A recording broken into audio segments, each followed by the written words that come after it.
Good morning everyone. I am Kaushik from Madina multimedia. आज हम लोग जो है कुछ ऑब्जेक्टिव क्वेश्चन को देखेंगे जो आपका बिहार एसएससी के लिए काफ़ी इम्पोर्टेंट है। ये ऐसा क्वेश्चन है जो हर एग्ज़ाम में अगर एसएससी का तैयारी कर रहे हैं या एसएससी सीएचएसएल का तैयारी कर रहे हैं या रेलवे ग्रुप डी एएलपी वगैरह कोई भी अगर कम्पिटिटिव का तैयारी कर रहे हैं तो आज उन सभी के लिए ये क्वेश्चन जो है काफ़ी इम्पोर्टेंट है। ये तो सारे क्वेश्चन को आप देखेंगे और रिवाइज करेंगे। तो चलिए पहला क्वेश्चन है, अपने टाइम को बचाते हुए डायरेक्ट क्वेश्चन पे चलते हैं। फर्स्ट क्वेश्चन है हमारा, इलेक्ट्रॉन वोल्ट मात्रक होता है। इलेक्ट्रॉन वोल्ट किसका मात्रक होता है? तो इलेक्ट्रॉन वोल्ट होता है शक्ति का विभवांतर इलेक्ट्रिक चार्ज या ऊर्जा। तो इसका आंसर हो गया आपका ऊर्जा का। इलेक्ट्रॉन वोल्ट किसका मात्रक होता है? ऊर्जा का मात्रक होता है। दूसरा, अंडमान निकोबार द्वीप समूह में द्वीपों की संख्या कितनी है? जो हमारा अंडमान निकोबार द्वीप है उसमें द्वीपों की संख्या जो है 250 है। नेक्स्ट क्वेश्चन देखेंगे, नर्मदा नदी का उद्गम स्थल कहाँ है? मतलब कि नर्मदा नदी कहाँ से निकलता है, क्वेश्चन ये बोल रहा है। तो नर्मदा नदी जो है अमरकंटक की पहाड़ी से निकलता है। ये नर्मदा नदी कहाँ से निकलता है? इसका उद्गम स्थल जो है अमरकंटक की पहाड़ी। भारत की तटरेखा की कुल लंबाई लगभग कितनी है? ये अपना जो भारत है, भारत की तटरेखा जो है, तटरेखा की लंबाई कितनी है? तो अपनी तटरेखा की लंबाई जो है 6000 किलोमीटर है। ओके, नेक्स्ट क्वेश्चन देखेंगे, भारत मानक समय एवं ग्रीनविच मध्य समय के बीच कितने अंतर है? ये सबको आपको पता है कि 5.5 घंटे का अंतर है। तो आपका जो है 5.5 घंटे का अंतर होगा, प्लस में होगा माइनस में नहीं होगा। 5.5 घंटा, 5 घंटा 30 मिनट। ओके, नेक्स्ट क्वेश्चन देखेंगे, ब्रह्मपुत्र नदी तिब्बत में किस नाम से जानी जाती है? एकदम वेरी इंपॉर्टेंट क्वेश्चन है। ये सारे के सारे क्वेश्चन आप लोग याद करेंगे। ब्रह्मपुत्र नदी तिब्बत में उसको सांगपो नदी से कहा जाता है। सांगपो नदी, तिब्बत में उसका नाम है सांगपो नदी। नेक्स्ट क्वेश्चन देखिए कि दृश्य प्रकाश का तरंगदैर्घ्य परास लगभग 380 mm पाराबैंगनी मतलब बैंगनी से 780 nm लाल है। यदि एक उत्तेजित पिंड प्रकाश उत्सर्जन करता है जिसका तरंगदैर्घ्य 15 mm है तो निम्नलिखित में से किस परास का है? तो जो 15 nm जो है ये आपका जो है गामा किरणें का ये जो आपका रेंज है 15 nm जो होता है गामा किरणें का रेंज होता है। नेक्स्ट क्वेश्चन देखेंगे, सूक्ष्म तरंग अवन इनमें कम खपत होने के कारण बहुत लोकप्रिय हो गया है। मतलब कि जो है सूक्ष्म तरंग जो है अवन या इसमें कम खपत होने के कारण बहुत लोकप्रिय हो गया। इसका कारण क्या है? इसका कारण ये है कि विकिरण का तरंगदैर्घ्य जो है छोटा हो गया है ना। विकिरण का तरंगदैर्घ्य छोटा है जिसकी वजह से वो लोकप्रिय हो गया सूक्ष्म तरंग। नेक्स्ट क्वेश्चन देखेंगे कि सूर्य निरंतर ऊर्जा का विकिरण करता है और तब भी उसके पृष्ठ का ताप 6000 डिग्री सेल्सियस पर लगभग स्थिर रहता है। मतलब सूरज जो है हमेशा नियंत्रण जो है एनर्जी प्रोवाइड कर रहा है वो, फिर भी जो है उसका जो पृष्ठ का जो तापमान है, टेम्परेचर है 6000 डिग्री सेल्सियस पर स्थिर है। तो सूर्य के तापमान की स्थिरता का कारण क्या है? हमने पिछले वीडियो में बताया था कि सूर्य के नियंत्रण जो है उसका टेम्परेचर जो है बरकरार है, 6000 डिग्री सेल्सियस है। तो 6000 डिग्री सेल्सियस है, इसका सबसे बड़ा कारण जो है नाभिकीय संलयन। हम लोग बताए थे कि परमाणु संख्या जो है किस पे काम करता है? परमाणु संख्या आपका नाभिकीय विखंडन पे काम करता है और ये आपका जो है संलयन पे जो काम करता है वो आपका सूर्य का नियंत्रण होता है, संलयन पे काम करता है। नेक्स्ट क्वेश्चन है कि जनवरी 2010 में लगभग 12 मिनट की वलयाकार अवधि का वलयाकार सूर्य ग्रहण पर पड़ा था। यह आकलित किया गया कि इतनी लंबी वलयाकार अवधि 343 तक नहीं होगी। इतना सटीक जो भविष्य का कथन जो है कारण संभव है। मतलब कि जो आपका जो संभव लगाया गया है इस तरीके का कि 30,043 तक जो है नहीं होगा, वलयाकार अवधि खत्म हो जाएगा। तो ये किसका कारण संभव हो चुका है? आइंस्टीन का सापेक्षता सिद्धांत, इसी ने जो है ये सब बातें जो है बताया था कि इस तरीके का स्थिति होने वाला है। नेक्स्ट क्वेश्चन देखेंगे, इंटरनेट संचार में प्रकाशीय तंतु केबल का प्रयोग होता है। जो इंटरनेट का जो कम्युनिकेशंस है ना, कम्युनिकेशन में प्रकाशीय तंतु का जो व्यवहार होता है वो कौन सा होता है? तो वो मतलब किस तरह का उसकी जो है कैपेबिलिटीज़ है, क्षमता है? तो इंटरनेट संचार में प्रकाशीय तंतु केबल का प्रयोग जो होता है उसकी उच्च दत्त वहन क्षमता होती है, मतलब उच्च जो है उसका जो कैपेबिलिटीज जो होता है वो काफ़ी उच्च होने के कारण जो है ना वो केबल में यूज किया जाता है। नेक्स्ट क्वेश्चन देखेंगे, ध्वनि अपेक्षाकृत अधिक वेग से चलती है, जबकि ध्वनि जो है अपेक्षाकृत अधिक वेग से चलती है। इसका कारण क्या है? ये कारण है कि जो है आपका जो है माध्यम के दाब में कमी की जाती है और दूसरा माध्यम के ताप में वृद्धि की जाती है। ये दोनों ऊपर के बी और सी जो है ना, सॉरी ये तो नहीं होगा, कमी कैसे हो जाएगा, वृद्धि हो जाएगा लेकिन कमी नहीं होगा। तो माध्यम के ताप में वृद्धि हो जाती है और दूसरा माध्यम की नमी में भी वृद्धि हो जाती है, जिसके कारण जो है ध्वनि अपेक्षाकृत अधिक वेग से चलती है। जब उसका जो है ना टेम्परेचर जो है वृद्धि हो जाता है और उसका ह्यूमिडिटी जो होता है उसमें वृद्धि हो जाती है। तो नेक्स्ट क्वेश्चन देखेंगे, जब प्रकाश किरण समतल दर्पण पर लंबवत आपतित होती है तो आपतित अपरावर्तित किरणों के बीच का सही कोण निम्नलिखित में से कौन सा है? आप 10 क्लास में पढ़ेंगे प्रकाश का परावर्तन। तो प्रकाश का परावर्तन में सारा बातें बोली गई है कि जो है आपतित किरण परावर्तित किरण के बीच का सही कोण कब होता है? जब दर्पण लंबवत होता है। तो इसका 0 डिग्री आंसर है, 0 डिग्री पे वो इक्वलिटी होता है। नेक्स्ट जो है चार तरह का जो है दिया गया है, नीचे दिए गए कांच के 4 लेंसों को कौन सा एक अपसारी लेंस है? देखो अब एक अभिसारी होता है, एक अपसारी लेंस होता है ना। उत्तल लेंस अवतल लेंस पढ़े होंगे तो उसका आंसर ये क्वेश्चन है। तो ये हमारा जो है इसमें से ये हमारा जो है आपका अवतल लेंस है, जबकि ये हमारा जो है उत्तल लेंस है। उत्तल लेंस में आपको किस तरीके से मिलेगा? इस तरीके से उत्तल लेंस में मिलेगा, जबकि अवतल लेंस अगर देखा जाए तो अवतल लेंस इस तरीके से आपको किताब में बुक वगैरह देखिएगा तो बुक वगैरह मिलेगा आपको इस तरीके से अवतल लेंस। तो ये जो है अवतल लेंस को हम लोग अभिसारी लेंस भी बोलते हैं, जबकि उत्तल लेंस को अपसारी लेंस बोलते हैं। ठीक, नेक्स्ट क्वेश्चन देखेंगे कि एक चुंबक का चुंबकत्व नष्ट किया जा सकता है यदि, कैसे भाई नष्ट किया जा सकता है? उसका जो है उसे चुंबकीय या मोहत्तर में रख दिया जाए तब, या उसे पृथ्वी की क्षैतिज तीव्रता के विपरीत दिशा में रखा जाए, या उसे क्यूरी ताप पर नामांकन पर तब किया जाए तब। तो इनमें से सारे क्वेश्चन जो है पहला नंबर कि उसे चुंबकीय या मोहत्तर में रखा जाए और दूसरा क्यूरी ताप नामक तापमान तक तप्त किया जाता है तो उसकी क्या होता है कि चुंबकता नष्ट हो जाती है। अगर किसी के अंदर मैग्नेट होता है कोई पदार्थ के अंदर तो उसको ज़्यादा हीट करने के बाद जो है वो मैग्नेट ख़त्म हो जाता है। तो इसका आंसर हमारा जो हो गया 1 और 3, ये दोनों का दोनों आंसर है। नेक्स्ट क्वेश्चन देखेंगे। नेक्स्ट क्वेश्चन है कि समानांतर जो पट्टी है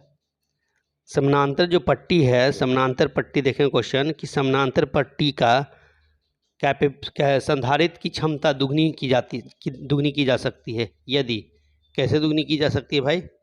इसका क्या क्वेश्चन है कि समांतर पट्टी का संधारित्र की क्षमता दुगनी की जा सकती है यदि अगर क्या है उसकी प्लेटों का क्षेत्रफल दुगना कर दिया जाए, या उसकी प्लेटों के बीच की पृथक्करण दूरी कम कर दी जाए, दूरी दुगनी कर दी जाए, या तीसरा जो है उसकी प्लेटों के बीच की पृथक्करण की आधी कर दी जाए।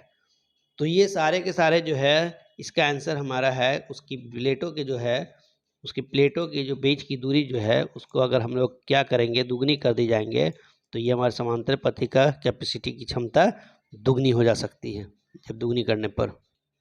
नेक्स्ट क्वेश्चन देखेंगे कि यदि चालक गोलों को अलग अलग चार्ज किया जाता है, क्वेश्चन है यदि चालक गोलों को अलग अलग चार्ज किया जाता है तब संपर्क में लाया जाता है तो क्या होता है? उस सिचुएशन में जब दो चालक गोलों को अलग अलग चार्ज किया जाता है तब संपर्क में लाया जाता है। तो ये जो क्वेश्चन है ये आपका क्वेश्चन घुमाया हुआ क्वेश्चन है और थोड़ा सा कॉम्प्लिकेटेड क्वेश्चन है। ये बता दो कि जो है ना सभी ऊर्जा आवेश दोनों संरक्षित रहते हैं इस सिचुएशन में। क्वेश्चन बोल रहा है कि यदि दो गोलों को अलग अलग चार्ज किया जाता है तो क्या होता है? संपर्क में लाया जाता है तो क्या स्थिति होता है? तो भाई जो है ये जो है संपूर्ण जो है ऊर्जा आवेश दोनों संरक्षित रहते हैं, इसका आंसर है। नेक्स्ट क्वेश्चन देखेंगे, वायु में रखे गए समान लंबाई है ना, क्वेश्चन है वायु में रखे गए समान लंबाई और समान आयतन के धातु के तार को दो टुकड़े प्रतिरोध भिन्न है, दो टुकड़े के प्रतिरोध भिन्न है तो दोनों तारों के बीच क्या होगा?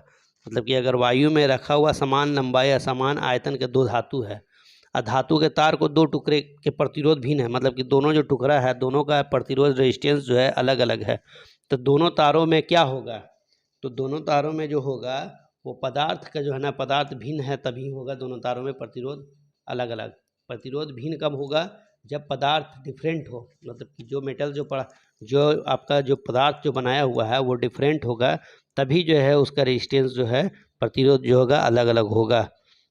नेक्स्ट क्वेश्चन देखेंगे, एक तापन कुंडली को दो समान हिस्सों में काट कर सिर्फ एक हिस्से को तापन में इस्तेमाल किया जाता है, तब उत्पन्न ऊष्मा क्या होगा। मतलब कि जो एक तापन कुंडली जो है, कुंडली को दो समान हिस्सों में काट कर सिर्फ एक हिस्से को तापक में इस्तेमाल किया जाता है, तब ऊष्मा क्या हो जाएगा, उस सिचुएशन में जो ऊष्मा हो जाएगा वो आपका दुगनी हो जाएगी। क्या हो जाएगा, दुगनी हो जाएगी आपका उस सिचुएशन में। नेक्स्ट क्वेश्चन देखेंगे, बोमडिला दर्रे, बोमडिला दर्रे में जो है तियांग घाटी होकर तिब्बत जाने का मार्ग निकलता है, यह किस राज्य में स्थित है। कहने का मतलब है कि बोमडिला दर्रा जो है, बोमडिला दर्रा किस राज्य में स्थित है, तो बोमडिला दर्रा जो है वो असम राज्य में स्थित है, बोमडिला दर्रा। नेक्स्ट क्वेश्चन देखेंगे, भारत का मध्यवर्ती मैदान किससे बना है। भारत का जो है मध्य का जो मैदान है, मध्यवर्ती मैदान जिसको हम लोग बोलते हैं, वो किससे बना है, वो एक्चुअली जो है नदियों द्वारा लाई गई मिट्टी से बना है। ये जो भारत का मध्यवर्ती मैदान जो है ना, नदी के द्वारा जो है मिट्टी को ला करके फैला दिया जाता है। जैसे बाढ़ वगैरह आता तो उस सिचुएशन में क्या होता है कि जब बाढ़ आने के बाद जो है जो मिट्टी जो होता है वो चारों तरफ उस एरिया में फैल जाता है, जिसकी वजह से जो है भारत का जो मैदान बन जाता है, जिसका नाम है नदियों द्वारा लाई गई मिट्टी है भारत का मध्यवर्ती मैदान। ओके, नेक्स्ट क्वेश्चन है, भारत का एकमात्र शीत मरुस्थल है। भाई कौन सा जो है भारत का एकमात्र शीत मरुस्थल है, तो भारत का जो है एकमात्र जो है शीत मरुस्थल जो है लद्दाख का पठार है। या आपका लद्दाख का जो पठार है एक शीत मरुस्थल है, वहाँ पर जो है ना शीत का जो है ज़्यादा प्रकोप है, वो आंसर हमारा हो जाता है। नेक्स्ट क्वेश्चन देखेंगे, नेक्स्ट क्वेश्चन है कि निम्नलिखित में से कौन भारत का मरुस्थल है। अब बताइएगा कि इसमें से सहारा मरुस्थल हो गया, कालाहारी मरुस्थल, अटकामा मरुस्थल या थार मरुस्थल, है ना। इन सब में से क्या है अपना भारत का मरुस्थल, तो थार जो है, थार राजस्थान में है, ध्यान रखिएगा, इसका डी आंसर हुआ। थार मरुस्थल जो है ये आपका भारत का मरुस्थल है। नेक्स्ट क्वेश्चन देखेंगे, अरावली पर्वत, अरावली पहाड़ किस राज्य से होकर गुजरती है। ये आपको सबको पता होगा, अरावली पहाड़ जो है इसका थार मरुस्थल था। अरावली पहाड़ जो है किस राज्य से होकर गुजरती है, क्वेश्चन है। तो अरावली के बारे में आपको पता होगा कि अरावली जो पहाड़ है अपना जो है ये जो है राजस्थान जो है, राजस्थान का नाम सुने होंगे, राजस्थान से ही गुजरती है अरावली पहाड़। तो अरावली हमारा क्या हो गया, राजस्थान से होकर गुजरती है। ठीक, नेक्स्ट क्वेश्चन है, थोड़ा सा यहाँ पर कलर ठीक नहीं हुआ है। क्षेत्रफल के क्रम में भारत के 3 बड़े राज्य बताइए। आपका अगर देखा जाए क्षेत्रफल की दृष्टि से सबसे बड़ा राज्य जो है राजस्थान है, उसके बाद उसके बीच वाला पॉइंट मध्य प्रदेश है, तीसरा महाराष्ट्र है। तो राजस्थान, मध्य प्रदेश, महाराष्ट्र जो है क्षेत्रफल की दृष्टि से सबसे बड़ा राज्य है। नेक्स्ट क्वेश्चन देखेंगे, कांग्रेस सोशलिस्ट पार्टी की स्थापना निम्नलिखित में से किस नेताओं ने मुख्य कारण हुई है। ये क्वेश्चन है कि कांग्रेस सोशलिस्ट पार्टी की स्थापना निम्नलिखित नेताओं में से मुख्य किसके कारण हुई है। कौन सा नेता थे जिसने जो है ना सोशलिस्ट पार्टी की स्थापना की थी, तो इसका आंसर जो है आचार्य नरेंद्र देव। आचार्य नरेंद्र देव जो है ये आपका जो है कांग्रेस सोशलिस्ट पार्टी की स्थापना किए थे, आचार्य नरेंद्र देव। नेक्स्ट क्वेश्चन देखेंगे,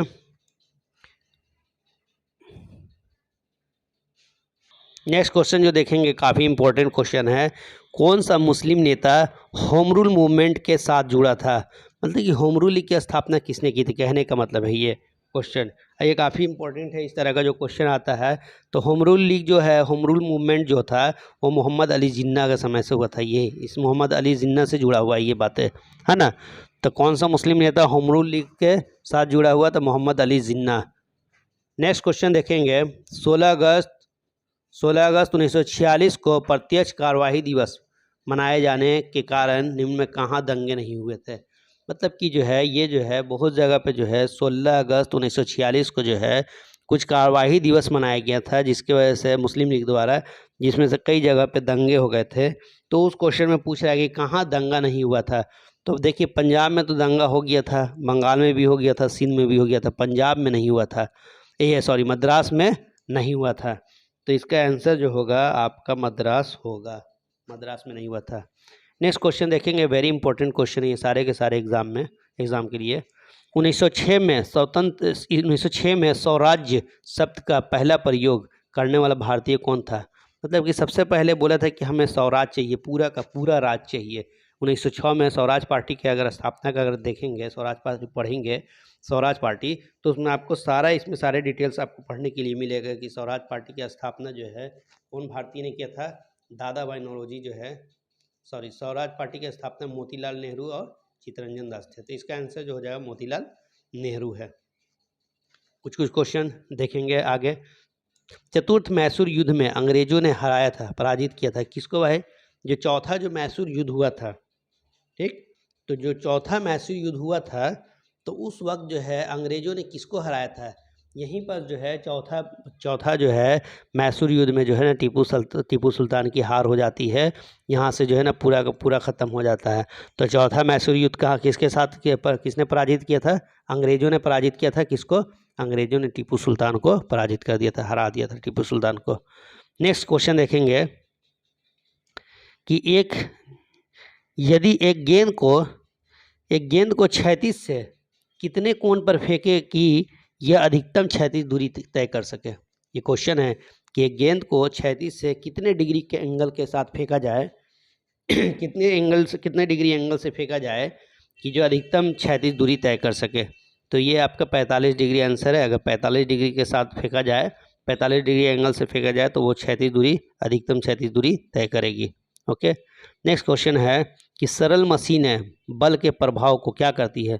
सरल जो मशीन जो होता है बल के प्रभाव को बढ़ा देती है कि घटा देती है कि प्रभावहीन बना देती है, कि जो भी आपका डी नंबर जो है आंसर वो है, प्रभाव नहीं पड़ता है इसका।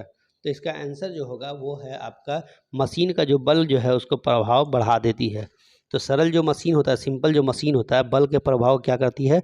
बढ़ा देती है। नेक्स्ट क्वेश्चन देखेंगे, सीटीबीटी का पूरा नाम क्या है? सीटीबीटी का जो पूरा नाम जो होता है वो क्या है, क्वेश्चन में पूछ रहा है। तो बता दूं कि सीटीबीटी आप पहले से ही पढ़े होंगे इसके बारे में कि सीटीबीटी जो होता है उसका होता है answer comprehensive test ban treaty, है ना।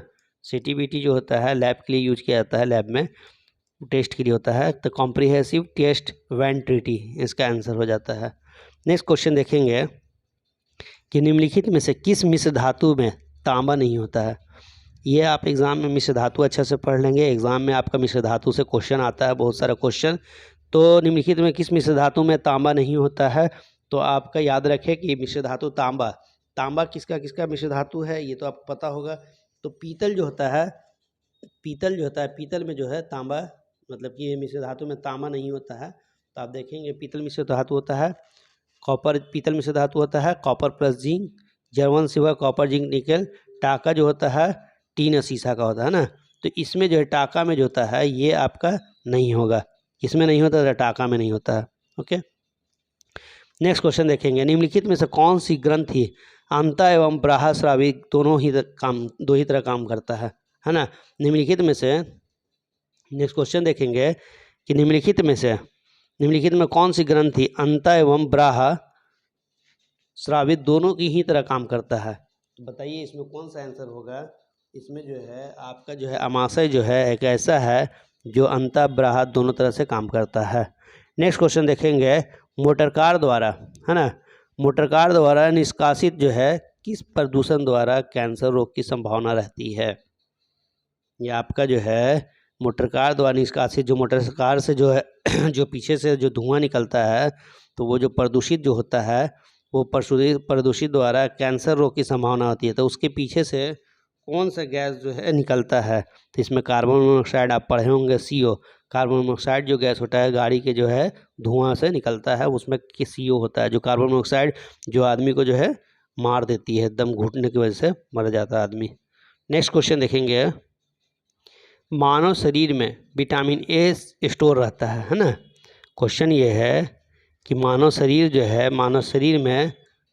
शरीर में विटामिन ए संचित रहता है, मतलब विटामिन ए स्टोर रहता है।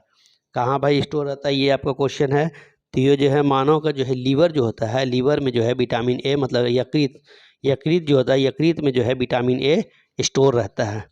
देखेंगे नेक्स्ट क्वेश्चन, नोबेल पुरस्कार विजेता भारतीय अमर्त्य सेन किस क्षेत्र में कार्य के लिए प्रसिद्ध है। अमर्त्य सेन को जो है क्वेश्चन पूछ रहा है कि अमर्त्य सेन को किस जो है फील्ड में उसे जो है नोबेल पुरस्कार प्रोवाइड किया गया है। तो ये जो है इकोनॉमिक्स के क्षेत्र में, अर्थशास्त्र के क्षेत्र में जो है नोबेल पुरस्कार इनको दिया गया है। अर्थशास्त्र के क्षेत्र में नोबेल पुरस्कार, वेरी इंपॉर्टेंट क्वेश्चन है ये। नेक्स्ट क्वेश्चन देखेंगे, टिहरी जल विद्युत कॉम्प्लेक्स निम्नलिखित में से किस नदी पर स्थित है। मतलब कि टिहरी बांध परियोजना कहाँ स्थित है, ये क्वेश्चन पूछ रहा है। तो याद रखिएगा, टिहरी बांध परियोजना जो है भागीरथी नदी पे टिहरी बांध परियोजना बनाया गया है। ये सारे क्वेश्चन काफ़ी इंपॉर्टेंट है, चाहे आप एसएससी का तैयारी कर रहे हैं या लोको पायलट या आरपीएफ, जो भी कॉम्पिटिटिव का तैयारी कर रहे हैं, ये याद रखिए कि आपका एसएसटी से क्वेश्चन ये आने वाला है। तो इसे सारे क्वेश्चन को अच्छे से याद कर लेंगे, साथ साथ मैं भी याद कर रहा हूँ, आप भी तैयारी कीजिए मेरे साथ साथ। नेक्स्ट क्वेश्चन है कि गांधी जी ने किस धार्मिक ग्रंथ को अपनी माता कहा था। गांधी जी जो है कौन से किताब को जो है अपनी माता कहा था। तो ये भागवत गीता जो को गांधी जी ने अपनी कौन सी कहा, माता कहा था। नेक्स्ट क्वेश्चन है नामदफा नेशनल पार्क, है ना। नेक्स्ट क्वेश्चन देखेंगे, नामदफा नेशनल पार्क जो है कहाँ स्थित है। ये वेरी इंपॉर्टेंट क्वेश्चन है। नामदफा नेशनल पार्क जो है अरुणाचल प्रदेश में स्थित है। ऐसे ही इस एग्जाम में क्वेश्चन आता है जो हम लोग उसे छूट जाता है। तो नामदफा नेशनल पार्क जो है कहाँ स्थित है, अरुणाचल प्रदेश में स्थित है। नेक्स्ट क्वेश्चन देखेंगे कि बिजली के पंखे की गति बदलने के लिए प्रयुक्त साधन है। ये क्वेश्चन पूछ रहा है कि जो बिजली का जो पंखा है ना, मतलब कि पंखे का स्पीड अगर जो है चेंज करना है, हम अपने घर में जो यूज करते हैं, तो स्पीड को चेंज करने के लिए क्या यूज करते हैं भाई, रेगुलेटर बोलते हैं ना भाई, थोड़ा सा कम कर दो, रेगुलेटर कम कर दो, मतलब कि उसका जो है फैन का स्पीड को थोड़ा कम कर दो। तो हम लोग क्या करते हैं, रेगुलेटर घुमाते हैं ना, कम करते हैं, ये 2 नंबर 3 नंबर 1 नंबर ऐसे, तो वो हमारा उसे कहते हैं रेगुलेटर, है ना। नेक्स्ट क्वेश्चन है चित्तौड़ में विजय स्तंभ का निर्माण किसने किया था। चित्तौड़गढ़ नाम सुने होंगे, उधर राणा प्रताप सब का गढ़ था चित्तौड़गढ़, उसी से बना है चित्तौड़गढ़। तो चित्तौड़ में विजय स्तंभ का निर्माण किसने किया था, ये क्वेश्चन है। इसका आंसर जो है राणा कुंभा जो है, वहाँ के जो है चित्तौड़गढ़ के जो है विजय स्तंभ का जो निर्माण करवाए थे, वो किसने करवाया था, राणा कुंभा। सारे क्वेश्चन को आप लोग याद करें सही। तो चित्तौड़गढ़ में विजय स्तंभ का निर्माण किसने कराया था, राणा कुंभा ने करवाया था। नेक्स्ट क्वेश्चन है किस क्षेत्र में उत्कृष्ट कार्य को पुलित्जर पुरस्कार के लिए मान्यता दी जाती है। क्वेश्चन बोल रहा है कि किस क्षेत्र में पुलित्जर पुरस्कार जो है प्रोवाइड किया जाता है। तो याद रखिएगा कि पुलित्जर पुरस्कार जो दिया जाता है, पुलित्जर जो पुरस्कार जो होता है वो साहित्य और पत्रिका के क्षेत्र में जो है उनको अवार्ड दिया जाता है। कौन सा अवार्ड, पुलित्जर अवार्ड जो होता है वो आपको साहित्य, लिटरेसी एंड पत्रिका में आपको दिया जाता है, प्रेस में, है ना। नेक्स्ट क्वेश्चन देखेंगे 3 बीघा कॉरिडोर जोड़ता है। ये 3 बीघा वेरी इंपॉर्टेंट क्वेश्चन है कि 3 बीघा कॉरिडोर जो होता है किसको किससे जोड़ता है। तो 3 बीघा जो कॉरिडोर जो होता है वो भारत और बांग्लादेश को जोड़ता है। याद रखिएगा, भारत और बांग्लादेश के बीच का जो है कॉरिडोर है जिसका नाम है 3 बीघा कॉरिडोर। नेक्स्ट क्वेश्चन देखेंगे, पुस्तक it was white past midnight, है ना। पुस्तक किताब का नाम है इट वॉज 5 पास्ट मिडनाइट का विषय है। मतलब ये जो है किताब जो है ये किस विषय पे बात किया है ये, तो बता दूं कि ये जो है इज़ वाइट 5 पास्ट मिडनाइट का जो है भोपाल गैस कांड से हुआ। भोपाल में त्रिशादी गैस कांड हुआ था ना आइसोसाइनाइड की वजह से, तो उसका जो है ये हमारा भोपाल गैस कांड हुआ है, भोपाल गैस कांड। नेक्स्ट क्वेश्चन देखेंगे कि इंडिया टुडे है क्या है भाई, यह इंडिया टुडे ये क्या अभी का बात है क्या, नहीं। इंडिया टुडे जो है आप देखेंगे कि एक समाचार पत्र है ना। इंडिया टुडे क्या है, एक समाचार पत्रिका है जो वर्तमान मामलों का समर्पित करता है। मतलब कि जो है इंडिया टुडे एक न्यूज़ चैनल है जो सबको पता है ये आंसर, ठीक है। नेक्स्ट क्वेश्चन देखेंगे। नेक्स्ट क्वेश्चन है भारत छोड़ो आंदोलन 1942 में किस महीने में शुरू हुआ था। तो बताइएगा, भारत छोड़ो आंदोलन आप पढ़े होंगे, आपको 9 क्लास 10 क्लास में पढ़ने के लिए मिला होगा कि भारत छोड़ो आंदोलन जो है कब हुआ था। तो पता है कि भारत छोड़ो आंदोलन अगस्त 1942 में हुआ था। तो इसका आंसर जो है अगस्त 1942 में हो जाएगा। आज हम लोग सिर्फ 50 क्वेश्चन, इस 50 क्वेश्चन तक ही कवर करेंगे, उसके बाद नेक्स्ट समय में करेंगे हम लोग। ये हमारा जो है भारत छोड़ो आंदोलन क्वेश्चन देखेंगे। सॉरी, भारत छोड़ो आंदोलन जो है 1942 में किसके महीने में शुरू हुआ था? तो अगस्त महीने में शुरू हुआ था। नेक्स्ट क्वेश्चन देखेंगे कि राष्ट्रपति भवन का डिज़ाइन बनाया था, किसने बनाया था? ये अपना जो राष्ट्रपति भवन जो है, राष्ट्रपति भवन का जो डिज़ाइन जो है किसने करवाया था? तो एडविन लुटियस जो है, एडविन लुटियस ने ही जो है भारत के राष्ट्रपति भवन का डिज़ाइन बनाया था। ओके, नेक्स्ट क्वेश्चन देखेंगे कि चीन ने अतिथि होस्टेड किया था, होस्टेड जो किया था वो किसको किया था होस्टेड? तो इसका आंसर है 10, 10, 20 और 9, 29 ओलंपिक खेलों का जो है होस्टेड जो है वो चाइना ने किया है ना। 10, 20 और 9, 29 जो है ओलंपिक खेलों का जो है होस्टेड जो किया था वो चाइना किया था। नेक्स्ट क्वेश्चन था एमसीए का पूरा नाम आप जानते होंगे, काराकोरम मार्ग। नेक्स्ट क्वेश्चन अगले बार में हम लोग जो क्वेश्चन करेंगे ये सारे के सारे क्वेश्चन करेंगे जो बहुत अच्छे अच्छे क्वेश्चन है। आज के लिए हम लोग यही 50 क्वेश्चन ही करेंगे, फिर उसके बाद नेक्स्ट क्लास में हम लोग देखते हैं। तब तक के लिए जो है चैनल को सब्सक्राइब कीजिए, लाइक कीजिए, अपने फ्रेंड्स में शेयर कीजिए, उन लोगों के पास शेयर कीजिए जो पढ़ाई से रिलेटेड है, जो पढ़ाई में लगे हुए हैं। वैसे जगह पर शेयर ना करें जिनको ये सबसे कोई मतलब नहीं है। ठीक है, ओके, गुड नाइट।